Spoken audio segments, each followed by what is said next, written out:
Welcome back to our recap of Lost Season 1. Now in part 1 we covered the crash of Oceanic Flight 815, the survivors settling into life on the island, the discovery of the hatch, and Ethan's shocking arrival.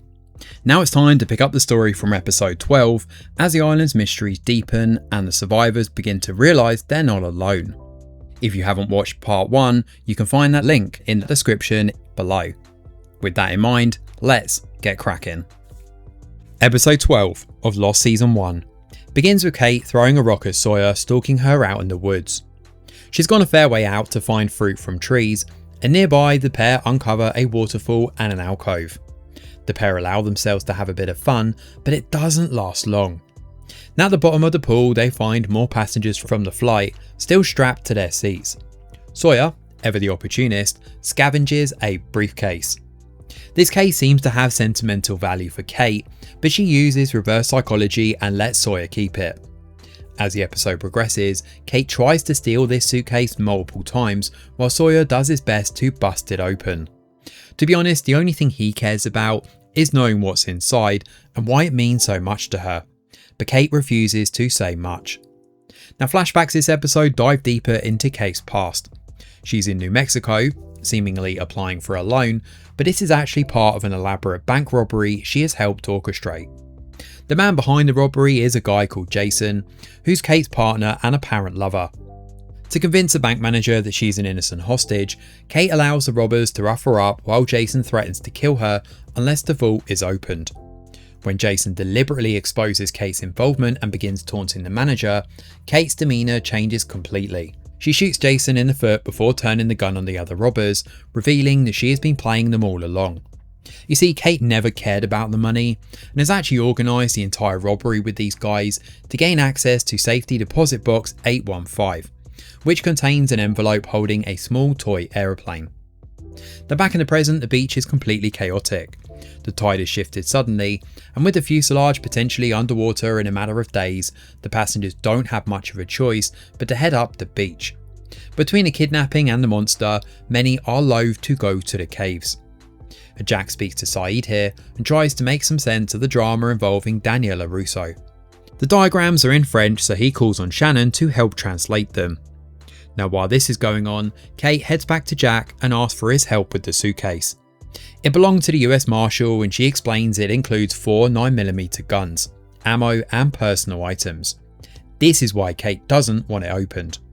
The Marshal has a key for this in his wallet, in his back pocket, in the grave that Jack buried him at. Jack agrees to help as long as they open the case together, and apparently Jack kept the Marshal separate to the other passengers because he felt an obligation to bury him. And presumably because he seemed to know it could crop up in the story right about now. Kate tries to pull a fast one on Jack, but he sees through her sleight of hand when she takes the key for herself. Jack then gets the case from Sawyer after some threats, and in the woods together Jack opens the case and finds exactly what Kate said there would be. However, there's also an envelope reading personal effects, which includes that toy plane belonging to the man that Kate killed. As Kate begins weeping, Jack silently takes the briefcase and walks off. As for the other survivors, they relocate further up the beach, putting some distance between themselves and the wreckage. Throughout the episode, we also get several quiet scenes between Charlie and Rose. These are really nicely woven into the story, where they talk about faith, with Charlie finally breaking down and admitting that he needs help. Rose sits with him and prays for Claire, while continuing to believe that her husband Bernard is still alive. And meanwhile, Shannon discovers that the mysterious notations on Danielle's maps aren't coordinates or calculations after all. They're actually lyrics from the French song Le Mer. Episode 13 of Lost Season 1 starts with Saeed and Shannon growing closer together after spending time deciphering Russo's translations. Boone watches suspiciously before confronting Saeed, telling him to stay away from Shannon. This hostility brings back memories of the past, where we see that Boone has always looked out for Shannon and come running every time she's needed her brother. Boone flies over to Sydney to find Shannon nonchalant after a domestic dispute with her partner called Brian.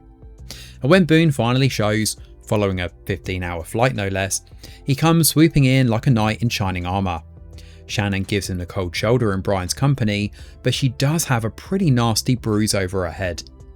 Boone gets nowhere with the police either, although there is a cheeky little scene involving Sawyer, who gets brought in kicking and screaming. With little other choice, Boone shows up to see Brian and tries to pay him off. Boone explains here he's done this with many of Shannon's ex-partners, and Brian is just the latest in the long string of men that she's been with. Only there's a twist. It turns out Shannon and Brian orchestrated the entire situation to lure Boone to Australia and con him out of money. Boone's mother cut Shannon off financially after her father died, and Shannon believes she's taking back what should rightfully have been hers. In fact, all those previous occasions that Boone was boasting about, where he thought he was rescuing Shannon, were scams too. Now after Brian beats Boone and sends him packing, he double-crosses Shannon by taking the entire $50,000 for himself. A drunk and distraught Shannon later arrives at Boone's hotel room with nowhere else to go, and brings up the fact that she knows he's in love with her. As the pair audition for Game of Thrones, kissing in bed and eventually sleeping together, oh no! Shannon decides they should go back to how things were when they reach LA. Boone though struggles to let go. Now back on the island in the present, Locke warns Boone about riling up Sayid as they may need him on their side in the future. Right now their real priority is this strange hatch that they've found. The pair have dug a good chunk of it up from the ground, but they haven't been able to open it just yet. When Boone contemplates telling Shannon and the others, Locke knocks him out and ties him up instead. Locke leaves a knife for Boone to untie himself, explaining that camp is 4 miles west. All of this is a test for Boone, with the promise he'll be able to free himself with the proper motivation. Her screams at a monster and Shannon needing help are enough motivation for Boone to free himself. He finds Shannon tied up, and after freeing her, they race through the woods together. Now on the way back, Locke bumps into Sayid, who's made his own makeshift compass and is trying to make sense of Russo's maps. Locke hands over his own compass to help make things a bit easier, only there's a problem. The magnetic field is way off whenever Sayid wanders around the forest, but Sayid chalks it up to a broken compass. Elsewhere, Jack catches up with Kate, who's currently in the midst of hanging with Sun, who has set out constructing her own garden. When Kate speaks to Sun about her journey over to LA, Sun smirks when Kate cracks a joke. At this point, she realises Sun can speak English, but she implores Kate to keep this a secret. Given Locke is supposed to be out catching boar with Boone, Jack begins questioning whether he and Boone may be doing something else, given they keep coming back empty-handed. Jack catches up with Locke on the beach later on and questions him about the boar hunting. Jack is suspicious of the guy, but Charlie has faith that Locke is the one person here that can save them all. Now in the woods, that strange monster chases Boone and Shannon, but it grabs the latter and kills her. Boone watches in horror as he eventually finds Shannon's lifeless body down by the water. Enraged, Boone charges at Locke and holds a knife up at him. He brings up Shannon's death, but Locke calmly retorts that Boone doesn't even have any blood on him.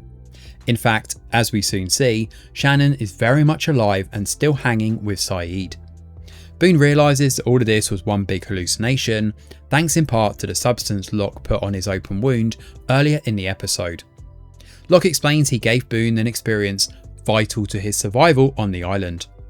When Locke presses Boone over how he felt, Boone explains that seeing her dead actually made him feel relieved.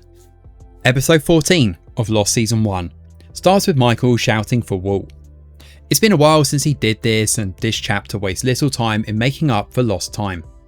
Yep, we're switching perspectives and following Michael for now. Now as Michael's voice reverberates through the forest, Hurley is convinced that he hates being a dad. As we soon see, that's far from the truth. Now Walt is actually off in the woods though, learning how to throw knives with Locke. Locke gives his kid some encouraging words, helping him to hit the tree by seeing it in his mind's eye. Now, we've already seen something isn't quite right with Walt, and he has some sort of power. His lucky backgammon game with Hurley earlier in the season, and suddenly stopping the rain all lean into this. Although there may also just be crazy coincidences. Either way, when Michael catches up, he's not happy. He chews out Locke for giving Walt a knife, but Locke bites back, bringing up how Walt is more grown up than he knows, and he should be allowed to realise his true potential. Now flashbacks this episode flesh out more of Michael's past. He's excited about his partner Susan falling pregnant with Walt, and Michael is determined to get stuck in as a proper dad. He's put some calls in to get extra work in construction alongside his artwork, which he's taking a break from for the time being. Now Michael wants to name his son after his father Walter, And although they stay together for a bit, everything changes when Susan gets a big opportunity to head off to Amsterdam for work.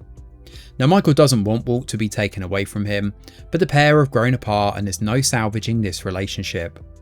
Michael hasn't worked in months either, and given they're not married and she's steadily employed, if it went the legal route, Michael wouldn't stand a chance. At the next scene, Michael calls Susan from a payphone, wanting to talk to Walt. However, when he hears a male voice in the background, Michael's heart sinks. Susan admits she's been seeing her boss, Brian Porter.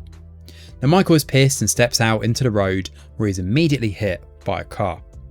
As Susan shows up at the hospital while Michael is recovering and explains she's covering all the medical expenses. Brian and Susan are getting married and moving to Italy soon. As Susan wants Brian to adopt Walt, which would mean Michael is fully pushed out of his son's life. Sometime later, we see Susan and Brian together, but Susan is clearly unwell.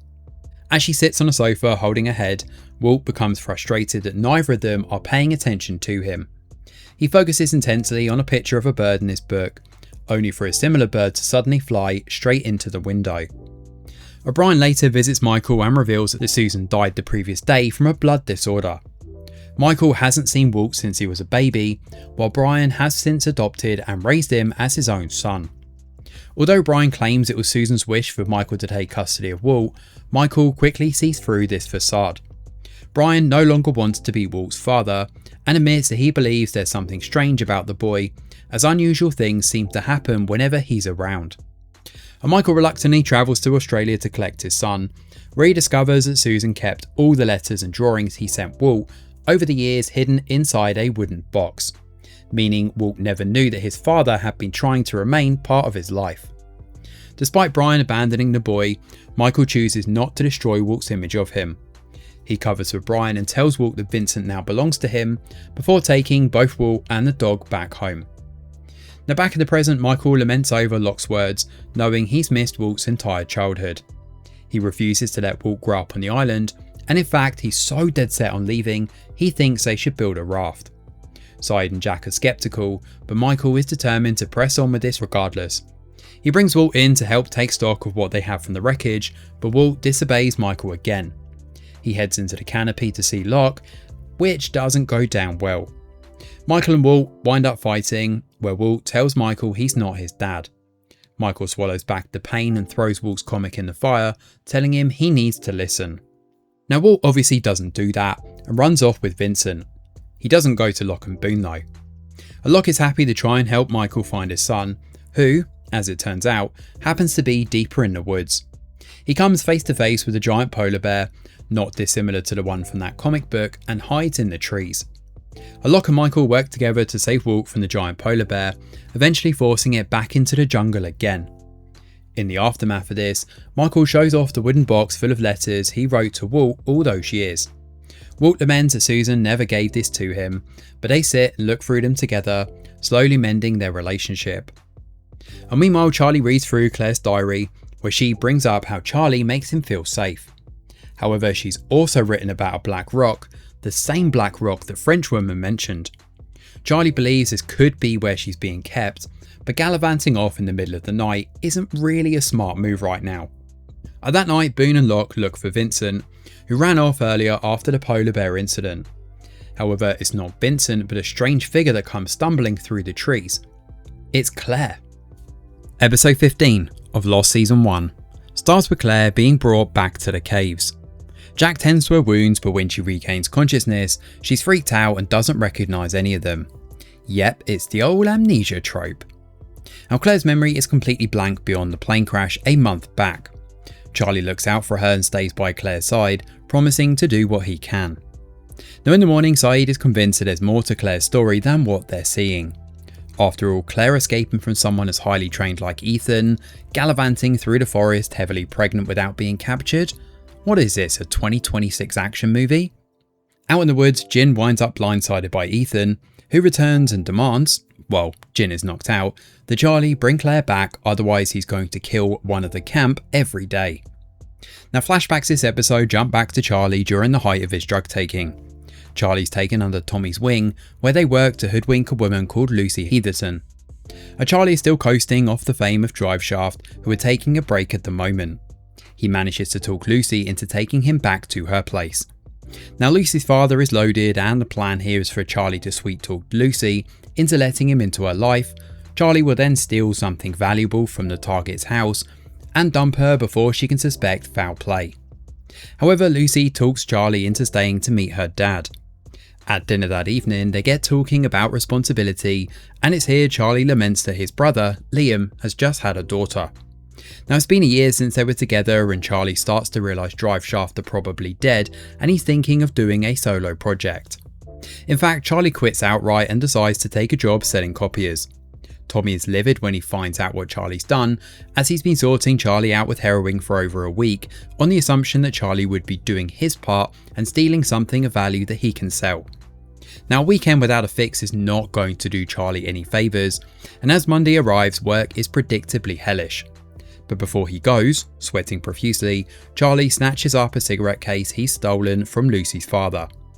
Lucy drives him to work, where Charlie completely bungles his meeting. Lucy is pissed and refuses to talk to Charlie afterwards.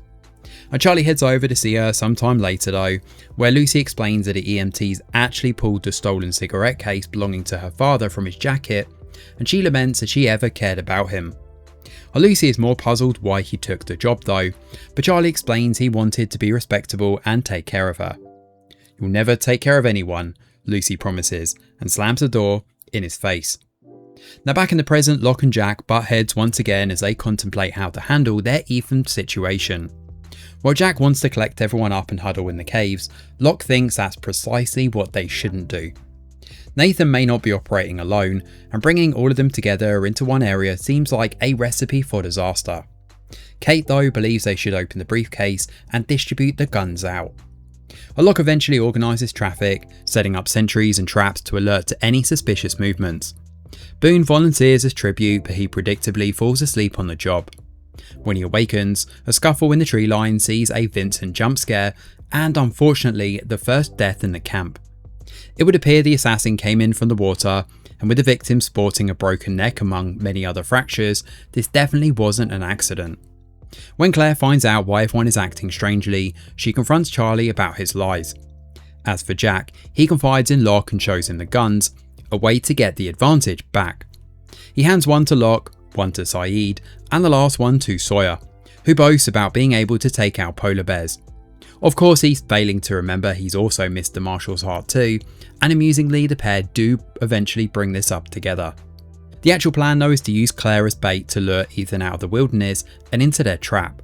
Then they'll subdue him and question the guy for answers. Kate also manages to bag herself a gun too, a fear from the Marshal's corpse that Sawyer took earlier on in the season, so she gets to come along too. At the meat spot in the pouring rain, Ethan tries to grab Claire, prompting the rest of the gang to get the jump on him. This time though, Jack manages to one-up Ethan and knock him out. However, before they can get any answers, Charlie suddenly rocks up, grabbing the gun that Jack dropped in the scuffle earlier and shoots Ethan dead multiple times. Charlie tells Jack afterwards that he did what he did because he vowed never to let anyone come near Claire again. This, of course, ripples from what happened to him in the past with Lucy. In the aftermath of this, Claire approaches Charlie in the caves and tells him she wants to trust him. Episode 16 of Lost starts slightly differently with an important flashback. Because of the nature of this story, those will be split across this recap rather than bundled up like some of the other ones. Now within the first scene, a very young Sawyer is hurriedly bundled under his bed and told not to say a word. The bangs from his angry father downstairs are echoing through the house. When the door is smashed in, Sawyer listens fearfully as his mother is shot dead. His dad then heads into Sawyer's room, sits on the bed and shoots himself in the head. The gunshot brings Sawyer back to the present, where he finds a boar inside his tent. Chasing it into the tree line, Sawyer loses sight of it but finds himself surrounded by that strange whispering Saeed heard earlier this season. Saeed teases Sawyer when he finds out the boar has run off with his tarp, especially as Sawyer thinks this is a personal attack against him. However, the jokes stop when Sawyer asks about the whispers. When Saeed claims he was delirious when he himself heard the whispers, Sawyer chalks it up as a hallucination and doesn't pursue this further. Jack returns the guns to the case, but the only one missing is Sawyer's. Jack believes Kate should leave it rather than owing Sawyer a favour, distrusting of this season's anti-hero. Sawyer does manage to get his tart back though, which I guess is something, but those whispers, punctuated by the words "it'll come back around," continue to haunt him. Elsewhere, Saeed talks to Charlie about killing Ethan, gauging his mental state, while Kate offers up a deal to Sawyer. In exchange for allowing Kate carte blanche to take anything from his stash at any time, she'll help track down the boar. Sawyer agrees and the hunt begins. Well, that night the two play a game of I Never, where they basically drink if it's something they've done. It starts simple enough with romantic endeavours and random bits and pieces, but it slowly turns more and more personal until Sawyer says, "I never killed a man." Both of them drink. Now more of Sawyer's past sees him returning to his hotel room, where he finds a man named Hibbs waiting for him. The pair have history together, and Hibbs hands over an envelope, hoping the information inside will make amends for what happened in Tampa. Hibbs claims to have tracked down the man who ruined Sawyer's life, and his name is Frank Duckett. According to Hibbs, he used the same romance con that tore Sawyer's family apart. Duckett apparently used to go by the name Frank Sawyer, the name Sawyer later adopted for himself. Now armed with his exact whereabouts, Sawyer becomes determined to finally get his revenge. Now in Australia, Sawyer gets himself a handgun and confronts Frank Sawyer. Although calling him Sawyer might get a little confusing here, so let's just call him Frank. The first time Sawyer tries to kill Frank, Sawyer can't bring himself to pull the trigger. So Sawyer heads to a nearby bar, where none other than Christian Shepherd happens to be. They get talking about the notion of hell and how they're both suffering. Christian admits here he doesn't hate Jack for ousting him from the hospital, quite the opposite. He has pride and admiration that his son had the courage to do the right thing. Christian knows he could fix everything with one simple phone call, but he can't bring himself to do it, because he's weak. Christian encourages Sawyer to do what he needs to do, unless he wants to end up consumed by regret like him. That night, Sawyer returns to Frank Duckett's shrimp truck and finally confronts him. He calls out the name Sawyer before shooting the guy in the chest and beginning to read out the letter he's carried since childhood. However, Duckett has no idea what Sawyer is talking about. As he lies dying, bleeding out, he reveals that he knows Hibbs because he owes him money, making Sawyer realise he's been tricked into killing the wrong man. "I was going to pay. It'll come back around," Duckett says weakly, before dying. Horrified by what he's done, Sawyer leaves knowing Hibbs used him as a free hitman to murder a seemingly innocent man. Back in the present, Locke catches up with Sawyer and Kate in the woods. After the boar sabotages Sawyer's stuff again, Locke tells a long story about reincarnation, hinting that the boar could be some form of message from the past. Sawyer eventually does find the boar and holds it up at gunpoint. He looks deep into the boar's eyes, but Sawyer struggles to pull the trigger, and eventually he lowers his gun. Back in camp, Sawyer realises that Jack's father is the very same man he spoke to at the bar. Sawyer decides against telling Jack about this though, and walks away instead. Episode 17 of Lost starts with our focus shifting over to Jin.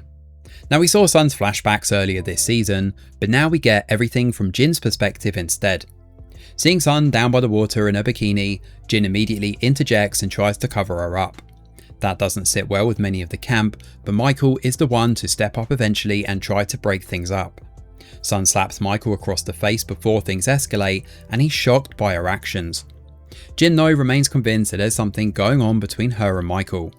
In the aftermath of this, while Michael is making his raft, Sun apologises to him for the slap, explaining that Jin is a dangerous man.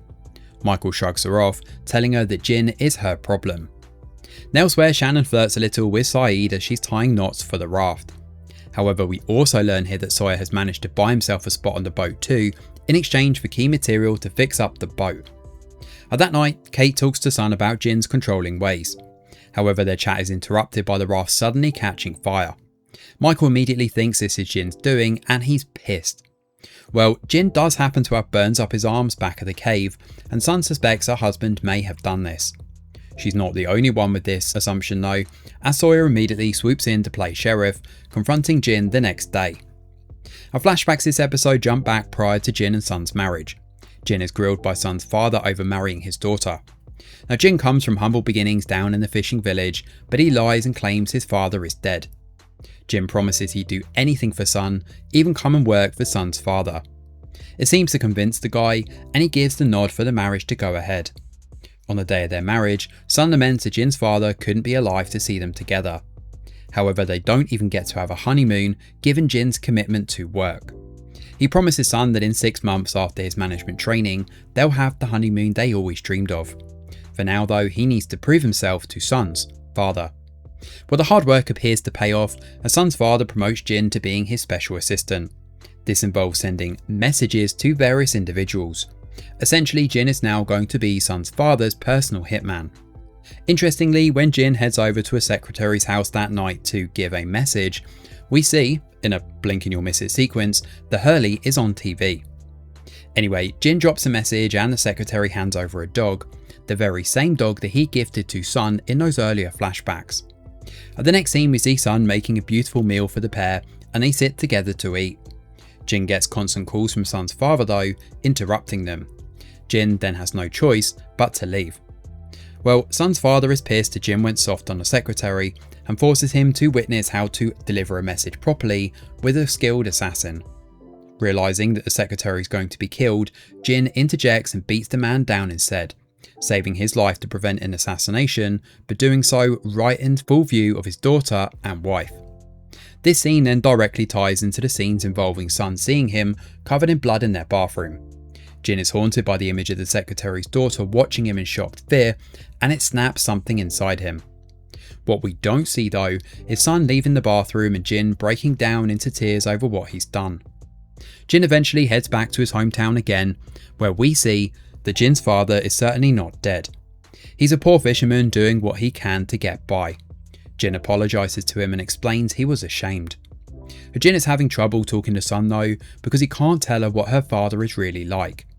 He wants to start over, and that olive branch comes in the form of this flight over to LA. Jin's father encourages him to leave and let this final task, which is delivering watches from Sydney to LA, be the last thing he does for Sun's dad. This could well save their marriage. Back in the present, Boone warns Saeed that Shannon uses men, which works to unnerve him a little. At the same time, Locke encourages Shannon to forget about Boone and focus on her own life. The focus right now though is on Jin, who's brought down to the beach for some jungle justice. Sun is caught in the middle and Jack is pushed aside as Michael and Jin trade blows. Sun suddenly speaks up in English when everything escalates badly, piercing the air with her cries, telling them that Jin didn't burn the raft. Jin though is understandably shocked that his wife can speak English. The raft was already on fire, but Jin tried to put it out and burned his hands in the process. Locke jumps in and mediates the situation, explaining that this was clearly a sabotage from the others. He thinks they need to stop finger pointing and worry about those that would do them harm. With the situation resolved for now, Sun finds herself alone as Jin walks away, disgusted and dismayed that his wife has lied to him. Jin even packs up his stuff and decides to leave. On the way out the cave, Sun explains in English that she was going to leave Jin, but right now she wants that to end and for them to be okay. She asks, in Korean this time so we can understand, if they can start over. Despite the promise he made to his father, Jin heartbreakingly decides not to, telling Sun that it's too late. He walks away, visibly pained in doing so though. Back at the caves, Locke catches up with Walt and during a game of backgammon, questions him about the raft. It turns out Walt was the one who burned it. Locke promises not to say anything, allowing the kid to open up. Walt explains he's been moving places his whole life and he actually likes it on the island. Now as the episode closes out, Jin makes up his mind and decides to help Michael make a new raft, one that Walt will hopefully not burn to a cinder this time. Episode 18 of Lost starts with Hurley helping Jin and Michael with the raft. Michael has people watching it 24/7 now to make sure nobody, i.e. Walt, can sabotage it. However, the hopes of rescue are pretty remote, so Jack suggests they get a battery from Russo to help send a signal out at sea. As Hurley heads over and takes a look through Russo's pictures, he winds up finding something disturbingly familiar. Numbers. Specifically a string of numbers which are 4, 8, 15, 16, 23, 42. Having seen this, Hurley becomes more interested in figuring this out and takes a map for himself, stocks up on water and decides to head out in search of the French woman. And meanwhile, Locke calls on Claire to help him with a project, which actually happens to be a baby crib. As for Sun, she laments that Jin isn't talking to her anymore. This episode, flashbacks dive into Hurley's past and reveal more about these numbers. These actually happen to be the exact numbers Hurley used to win the lottery. When the media interview him, Hurley claims the numbers just simply came to him. After winning all this cash, it doesn't take long for bad luck to strike. Hurley's grandpa immediately ends up having a heart attack, and off screen we also learn that at his funeral, Father Aguila was hit with lightning. Hurley decides to treat his mum Carmen after all this bad luck befalling them. However, he's also starting to suspect that the money they've won might be cursed.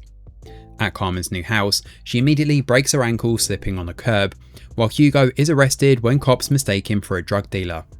And just to top it all off, the house he's just bought for his mum catches on fire. After this run of bad luck, it seems like things are turning around for Hugo, but he's not convinced.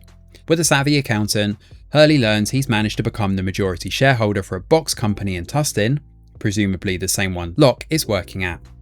Now after his false arrest, the PD have paid out a sizable chunk of cash for him too, and he's looking at his net worth doubling in a few months. Hurley though is convinced that the numbers are cursed. He initially got them from a man named Leonard at the psych ward, so he heads in to pay the guy a visit. He approaches Lenny and asks him about the numbers.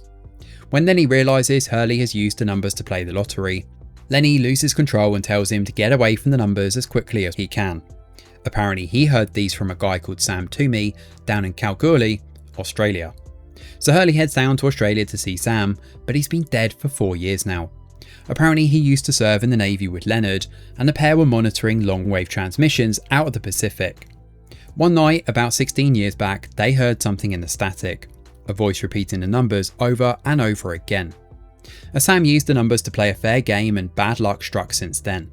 Sam was never the same after that, and kept a record of all the terrible stuff that happened around him. He moved out into the middle of nowhere to avoid any more bad luck, but that didn't stop it from occurring. Now back in the present, Jack, Charlie and Saeed effortlessly catch up to Hurley, who winds up stepping on a pressure trigger hooked up to a nasty trap. He manages to jump clear of Russo's trap though, before taking the lead to cross a wobbly old wooden bridge. Hurley makes it across without an issue, but when Charlie follows, the bridge collapses. He refuses to wait for Jack though, and the pair carry on. Saeed and Jack then find Russo's hideout, but it's completely empty save for some booby traps all around. It's Hurley and Charlie that come across Russo though, who shoots at the pair just as Hurley is about to tell Charlie about the numbers. The pair are separated, Hurley slips over, and as he scrambles back to his feet, Russo shows up and holds Hurley at gunpoint. As they get talking, she admits she has no idea what the numbers actually are. Russo explains that her ship picked up a transmission repeating those very numbers. They turn to investigate them, and after being shipwrecked they continue to search for the transmission source. They found a radio tower on the island near the Black Rock, and while waiting for rescue they looked for the meaning behind the numbers. After her crewmates ended up with a sickness, she changed the transmission at the radio tower to the one we've heard on repeat for 16 years. However, Hurley is more convinced than ever that the numbers are cursed and are binding them together. Russo actually agrees with him. Now having one person share his opinion touches Hurley deeply. He hugs and thanks her, and in return Russo hands over a battery for the gang to use. Back at camp, Charlie sits with Hurley, who finally tells him about the numbers. He's convinced the plane crash was his fault, and after Charlie admits he did drugs, Hurley retorts that he's worth $156 million. But Charlie doesn't believe him and walks away. However, as the episode closes out, we cut across to the hatch, where we see Hurley's numbers are etched into the side. Episode 19 of Lost starts with a flashback of Locke further back in his timeline. He's working as an attendant at a grocery store, talking about how the game Mousetrap works. This is pretty significant because in this scenario, Locke is the mouse about to fall in a trap. John Locke is approached by an estranged woman claiming to be his mother called Emily. Growing up, John was raised in several foster homes, and he's obviously not buying it. Well, that is until Emily butters him up and calls him special and part of a grander design. Emily claims that Locke was immaculately conceived. She's not exactly the most reliable person. Still, Locke hires a private investigator who confirms that Emily actually is his biological mother. Finding his father though is another matter. The investigator warns Locke against pursuing it, insisting that digging any deeper is unlikely to end well. Locke ignores him though, takes the address and drives out to meet his father, Anthony Cooper. Anthony welcomes Locke with open arms and claims he didn't even know he existed until a year after his birth.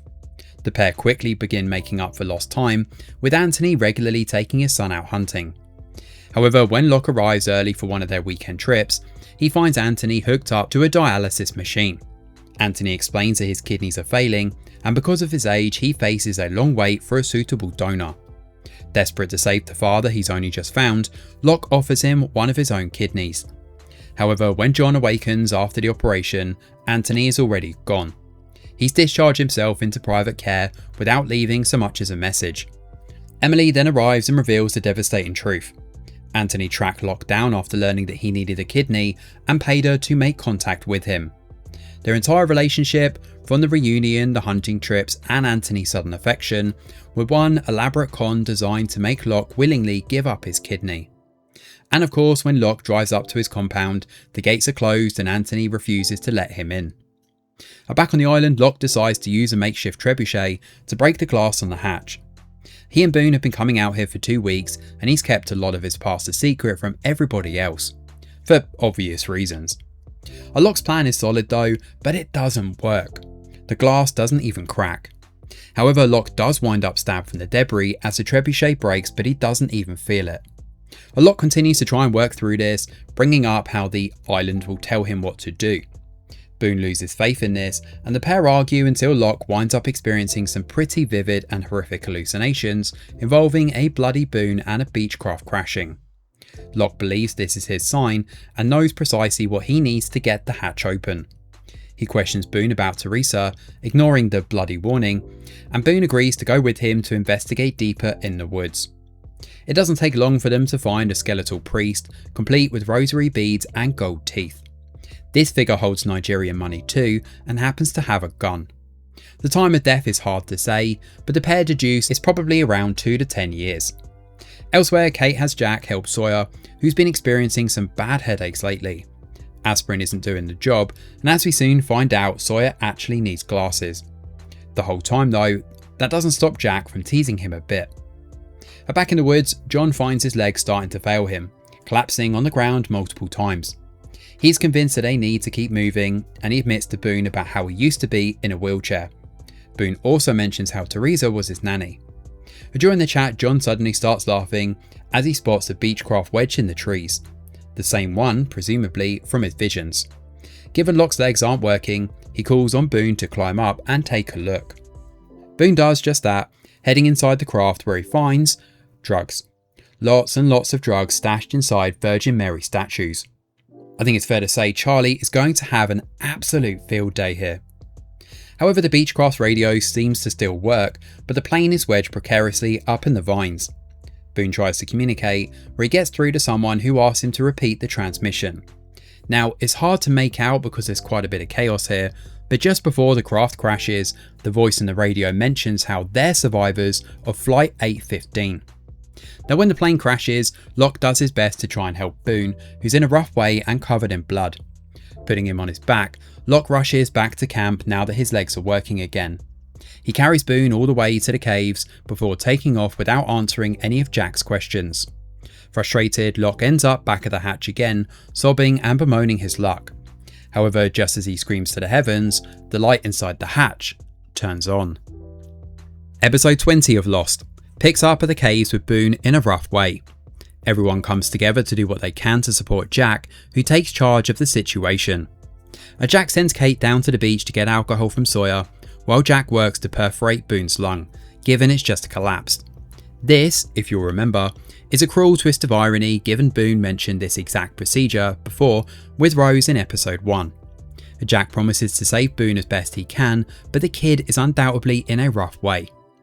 Kate grabs the booze and heads back to the caves while Jack sews up Boone's open wound. However, Boone needs blood urgently. On her way back to the caves, Kate stumbles, breaking some of the bottles but finding Claire in a spot of trouble. She's very clearly having a baby, which could not have happened at a worse time. Kate calls for help but nobody is on the beach except for Jin. He comes running after working tirelessly on the raft, eventually finding the pair. Kate gives Jin the bag and tasks him with getting Jack, while the good doctor himself learns that Boone's blood type is A negative. Through all of this hullabaloo, Syed and Shannon are off having a date together, blissfully unaware of the chaos consuming the island. At back of the caves, Jin shows up and alongside Charlie, Jack talks them through what they need to do to help Claire. Given Jack is busy trying to save Boone, Kate will need to deliver the baby herself. That's going to happen sooner rather than later, given Claire's water has just broken out in the woods. Jack is determined to save Boone, and although his blood isn't an exact match, it does help Boone regain consciousness. It's enough for Boone to mention the hatch and the Beechcraft that fell on him before losing consciousness again. Jack realises that Boone's leg has been crushed, and that means he definitely didn't get this injury from simply falling from a cliff. A son demands Jack stop the transfusion, given it doesn't seem to be working. Jack realises the blood seems to be pooling at Boone's crushed leg, so he makes the decision to cut Boone's leg clean off and start the transfusion again. Now, flashbacks this episode see Jack on the verge of getting married. Interestingly, the woman whom Jack is marrying is called Sarah, someone he saved at the hospital. Jack promised to fix her broken spine, and he did just that. Sarah mentions in her dinner speech how committed Jack is, and how, thanks to her soon-to-be husband, she'll be able to dance at her wedding. Tellingly though, Christian isn't here, at least not until later that night, while Jack sits by the pool drinking by the bottle. Jack still hasn't written his vows, and he's conflicted over whether he's really the right person for Sarah. Jack begins questioning whether he asked Sarah to marry him because he saved her life. Christian brings up how commitment has never really been Jack's problem, letting go has. And this is a really nice chat because it pretty much encapsulates Jack's entire worldview. At the wedding, Jack speaks from the heart and brings up how Sarah actually worked to fix him, not the other way round. He struggled to write vows, so he didn't bother in the end because he'd never be able to write anything as beautiful as what she wrote for him. He tells her he loves her and always will, sealing the deal with a kiss. Now back in the present, Boone starts bleeding internally, and despite Son's insistence, Jack and Michael work together to move Boone over to the cargo container, where Boone suddenly speaks up. He admits he's messed up inside and there's no chance of saving him. "Let me go, Jack," Boone whispers. Jack struggles to process this, but before Boone passes away, he mentions Shannon's name and fades away. At the same time, Kate manages to help Claire deliver her baby. Jin and Charlie are also here too and hug each other in celebration. Claire returns to the beach, where everyone looks over Claire's baby. However, when Saeed and Shannon return from their date, Jack has the unenviable task of telling them what's happened. Jack is convinced Boone was murdered and packs up his stuff angrily, determined to confront John Locke. So episode 20 seems like a pretty good point to end part 2 of this Lost recap, and the middle slew of chapters work pretty well to flesh out more of the characters and learn more about the different individuals on the island. Hurley's numbers are obviously a point of contention and are likely to come up repeatedly in the episodes ahead. All of this eventually builds up to Claire returning, along with the promise that the others are still out there, and nice little reveals like Walt burning the raft, and Russo seemingly knowing about the numbers. Boone's recklessness and the way he's constantly found himself rushing into dangerous situations was perhaps always going to end in this tragic way. Now, Boone's death fundamentally changes the mood of the camp too, but it also leaves the door wide open for the final stretch of the season, which obviously we had to include all in one in a fiery third part which will be coming in the future. If you watched this far, thank you very much for sticking with us. And of course, do let us know your thoughts in the comments. What was your favourite episode? Which parts of the show have you completely forgotten? And if you have any suggestions on how we can improve these recaps in the future, by all means, please do let us know. I'm Greg Wheeler, and from all of us over here at The Review Geek, we'll see you on the next video.